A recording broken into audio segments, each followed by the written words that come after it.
This is the story of a man who started with nothing.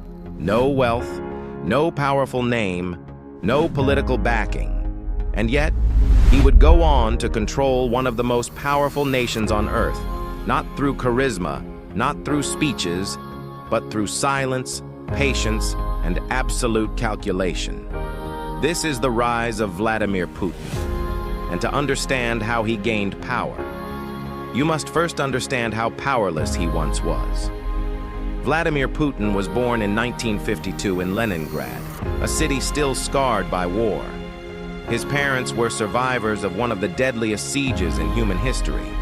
Starvation, death, desperation. This was the environment that shaped him. Putin grew up poor. Not politically poor, actually poor. He lived in a shared apartment. No privacy, no comfort, just survival.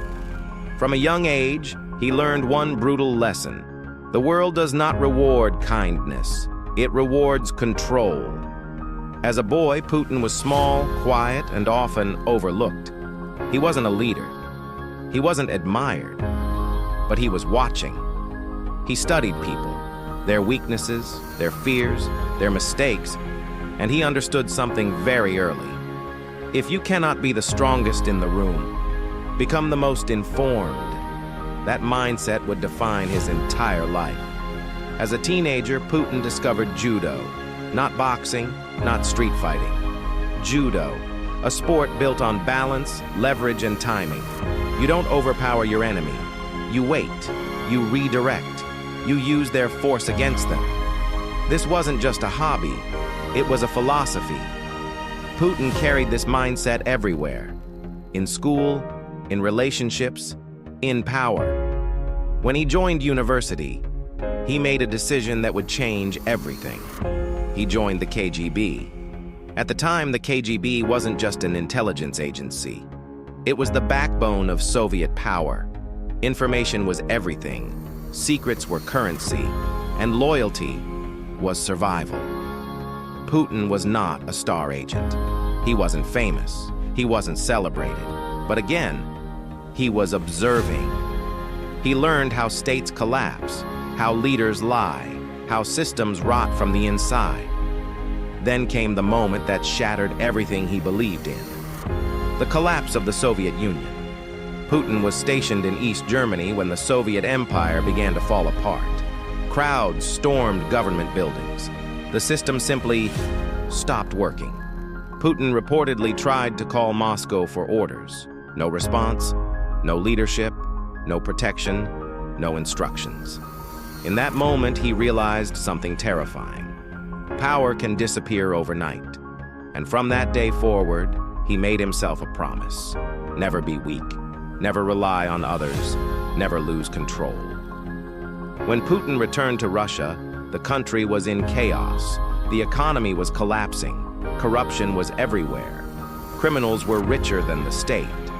This was not a time for speeches. It was a time for opportunity. Putin entered politics quietly. No grand announcements, no loud ambitions. He worked under powerful figures, handled paperwork, managed details, while others fought for attention.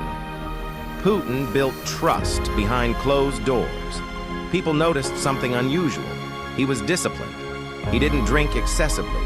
He didn't talk too much. He didn't betray. In a system built on corruption, that made him rare and valuable. By the late 1990s, Russia was desperate for stability. President Boris Yeltsin was weak, ill, and losing control. The country needed someone who looked reliable, someone calm, someone firm, someone predictable. Putin was appointed prime minister. To the public, he looked ordinary, almost boring. But behind the scenes, something was happening. Putin was consolidating loyalty. He wasn't removing enemies loudly. He was isolating them quietly. Then came the crisis that would define his rise. A series of deadly apartment bombings shook Russia. Fear spread instantly. The nation demanded security. Putin responded with absolute firmness.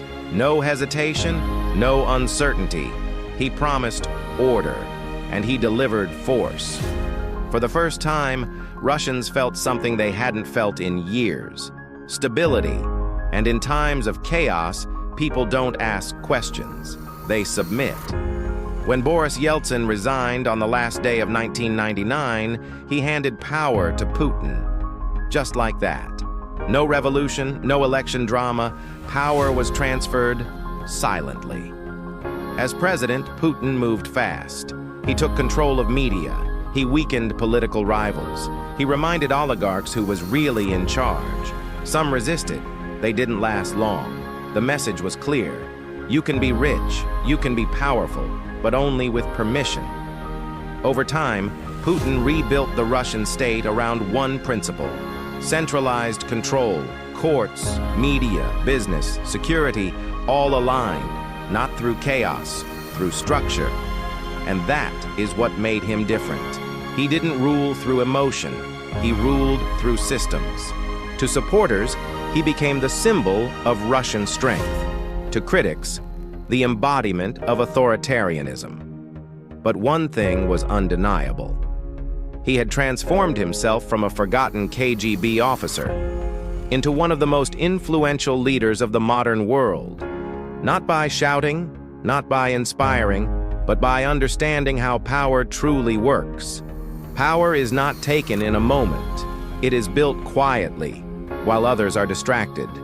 And this is why Vladimir Putin is not just a political figure. He is a case study, a reminder that in geopolitics, the most dangerous players are rarely the loudest. They are the ones who wait, they watch, and when the moment comes, they never miss, and history never forgets them.